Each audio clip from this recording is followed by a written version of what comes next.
You two are down here. The Shed is the #1 rated restaurant in London. You've got every foodie, celebrity and blogger in the city trying to get a table. But the problem is, until now, it didn't exist.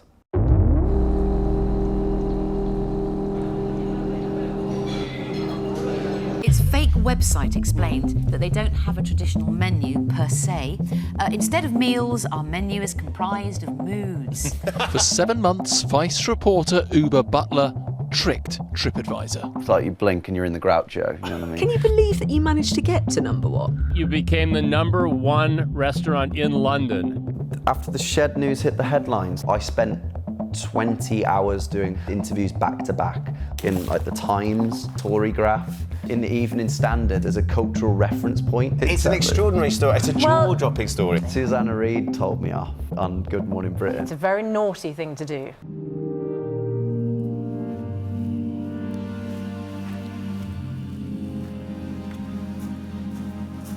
My first writing job was writing fake reviews for restaurants. I would do that and they'd give me a tenner, boom. Businesses' fortunes would genuinely be transformed. That made me see TripAdvisor as like a false reality that everyone took completely seriously. Over the years I just thought the only bit of TripAdvisor that is unfakeable is a restaurant itself. And one day I thought, oh, maybe it is actually fakeable. I've been living here for about a year and a half. I'm paying £800 a month for it. So. Over here, this is the bedroom. This is where I work. This is the kitchen. 2 hobs here, got an oven there. This is going to be the site of the fictitious restaurant, The Shed at Dulwich. I want to get The Shed at Dulwich to #1 on TripAdvisor. Good luck, mate. So how am I going to do this? Over the next few months, I'm going to get my friends to write fake reviews. They're going to pretend that they've been at the Shed at Dulwich and they had an amazing time. But what's important in that is that, you know, if one person was to say, oh, the steak and kidney pie was amazing, and then another person said, it's the best vegan restaurant in South London, then it would make no sense, would it? So we need consistency pointers. 1, you eat outside. 2, it's weird as fuck. 3, it's homely, which means tiny. And 4, it's an appointment-only place, because imagine if people started showing up here. To get verified on TripAdvisor, you need a phone. This is going to be my trap phone, and yeah, the Shed at Dulwich now has its landline. I needed a website, theshedatdulwich.com, some photos that did the trick. Okay, so today I've been doing the photos of the food that we're going to serve at the Shed. For starters, we have the pan-fried shallots with a side of sea foam, seasoned with some parsley. Pan-fried toilet blocks, power blocks. Really douse that in honey because you know it's a bit sour, and you end up with something like this. For the main, it is our very own ham hock. Oh boy, it's just the ham hock. And smears honey and seasoning. People don't order meals, they order moods instead. Love, a meal that makes your heart swell. I remember this because I was like trying to do a meal that would give you a heart attack. Contemplation, a deconstructed Aberdeen stew, served with a warmed beef tea. Can I have comfort, please? It said it was served in a 600 TC thread count Egyptian cotton bowl. Laughing at my own jokes, really appealing part of my character. All right, lust. Rabbit kidneys on toast seasoned with saffron and an oyster bisque, served with a side of pomegranate souffle. That wasn't that funny. The Shed at Dulwich was officially verified on TripAdvisor. This is one of the reviews that was left on the Shed at Dulwich. This is the kind of tone of the review. This was like spot on. If you enjoy Chef's Table, you'll love it here.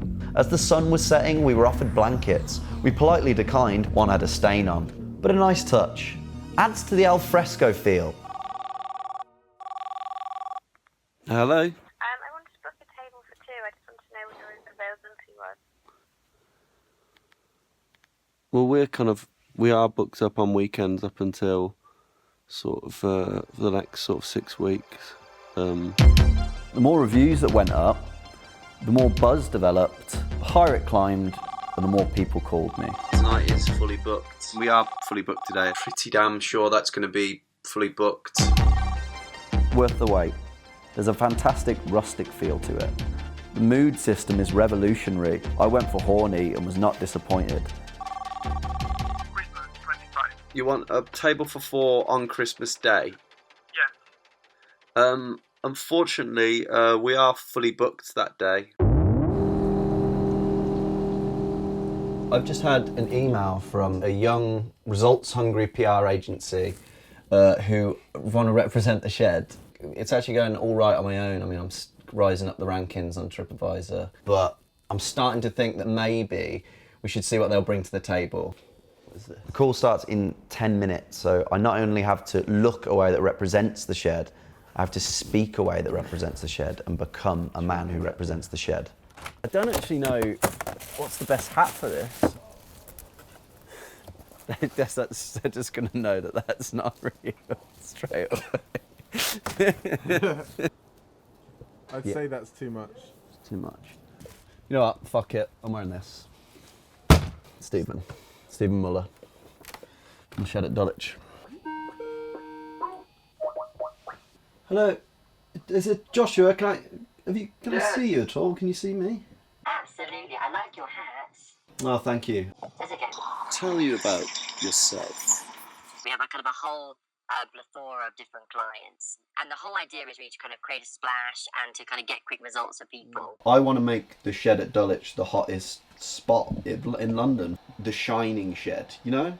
I want to give them a taste and then go. You know, dip in, go, dip in, go. End of the garden, kind of rural feeling, but mad. Yeah. So I know it's a lot to ask of you right now, but what would be your instincts here? That's what I was kind of thinking. I was kind of thinking like poison ivy-esque. Yeah, that poison ivy, that kind yeah. of feel. That would be great. Well, how would you go about inviting people to something like that? We could send them potted plants. That would be fantastic. With your kind of waiting list, you're obviously pretty cool. Do you think I'm cool?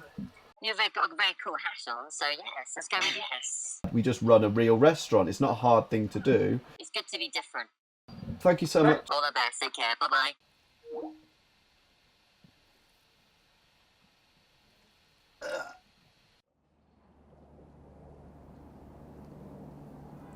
We're at number 121. It just keeps on getting more ridiculous. TV execs are trying to use their work emails to get tables at the restaurant. How many Instagram followers do you have? Oh, I don't go on Instagram. Sorry, do you mind if I just... How many Instagram followers do you have? Oh, okay, great. I can't see why not. Wednesday looks great. Hello, sorry about that. Just had another call through. We're fully booked on Wednesday. Sorry. Okay, you've just took a call for Wednesday, just done. Sorry, that's someone that we knew. Hundreds of people who've tried to get a table here. I've not given one of them a table, and that is driving them mad.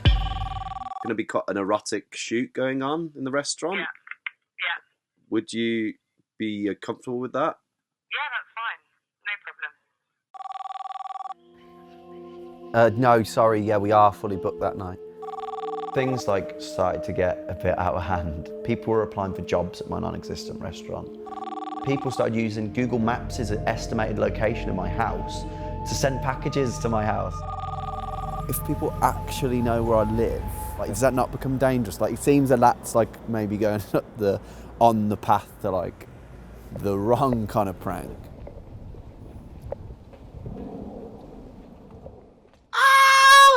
It's number 1 out of 18,000 restaurants in London.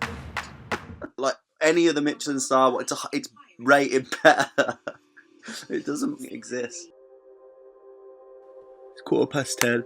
And my phone is literally not stopped ringing for the past 5 hours. It's been like this most nights now. I can't see any other logical end to this now, apart from giving the people what they want and just opening the thing and just making it exactly the restaurant that I've created in everyone's minds.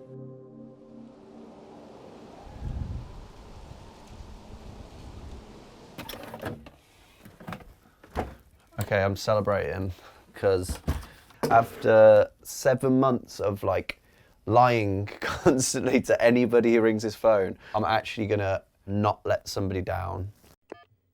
And we do have a table on the 17th if you want to come in for something to eat. Yeah, that'd be brilliant, thank you. Hi there, the Shed at Dulwich. You actually exist. With the Banksy of South London restaurants. It's tonight. Right, so we're going to turn my garden into something that can pass for the best restaurant in the whole of London, and we're going to serve real food to real customers. And I've got fuck all money to do it. This is a electric heater I just managed to get from people down the road. So like, you know, at a fancy restaurant you have like lobsters and you can pick your own lobster. The Wendy house in my garden should be filled with chickens. The reviews all describe how the food is homely. And what are you going to serve them? It's probably going to be a microwave lasagna. How does this look, man? Good?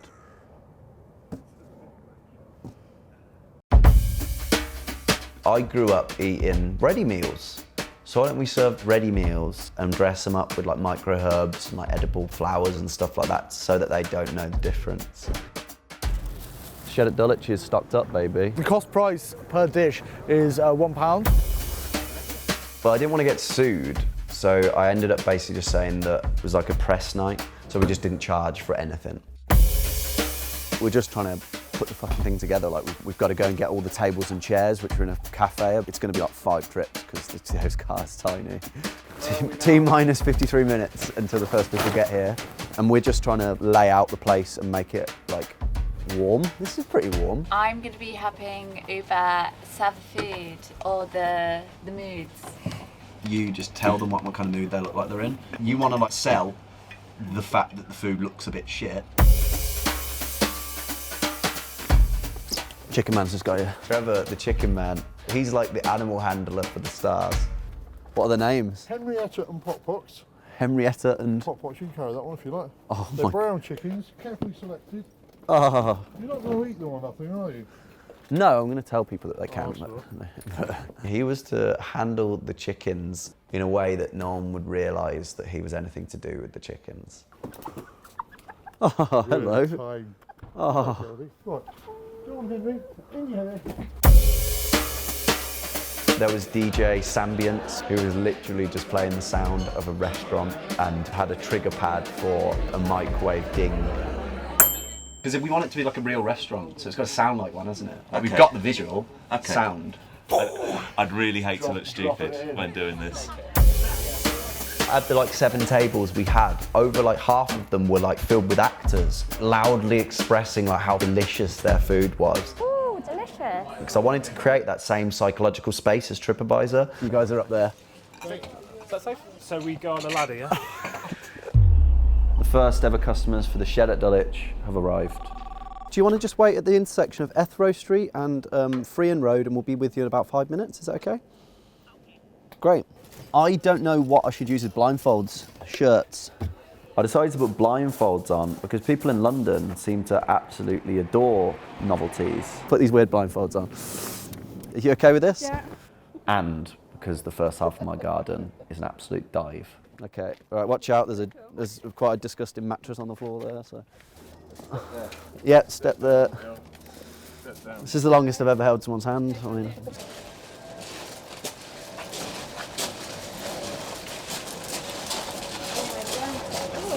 I'm sorry. You can hear it getting closer. So this for our American friends, the New York eatery. Yeah, take your blindfolds off. So this is the Shed at Dulwich. Got orange juice?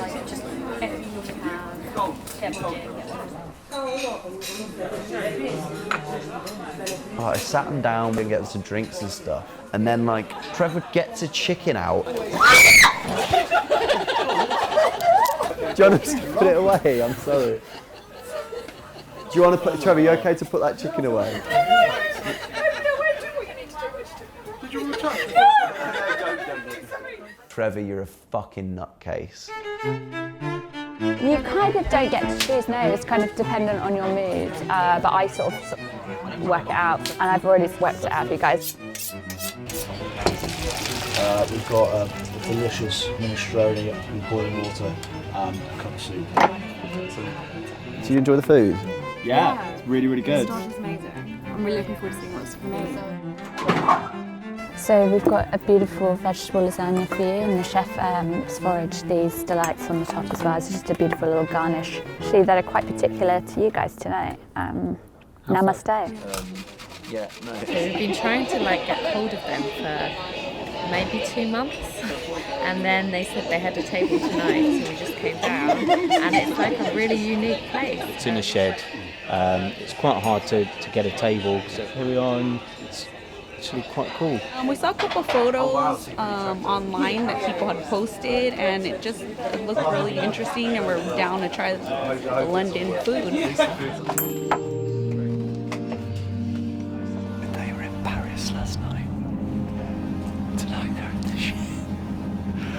Oh, it's great, different, new, something that's not in the States. It felt like something I'd had maybe when I was like a kid. Soup out of a mug. It's like a wartime classic. I like the macaroni and cheese with truffle. Definitely recommend it. Yeah, it was a good experience. I'd definitely recommend it. Would you come back? Oh, we'll come back, yeah. Hi guys, can I get you any refills or anything? I think we're alright, we've got a couple of beers up here. Okay, great, just give me a shout if you need anything, alright. Thank you very much. Okay, guys. Okay, if you want to stop now. You can definitely take the negative perspective here and be like, oh my God, if this guy can fool the world that a collection of chairs outside of the shed that he lives in his garden is like London's top-rated restaurant, then we're fucked. People don't trust their senses above what they read online anymore. But if I can get my shitty and overpriced shed that I live in Dulwich, to the #1 rated restaurant in London, anything is possible. It's a really random place, isn't it? But it's kind of cool.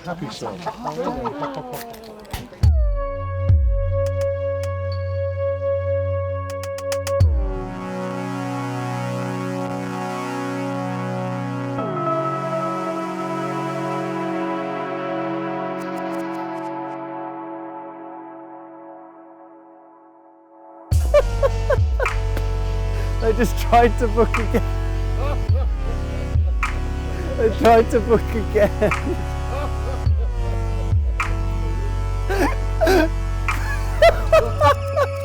4 of the 6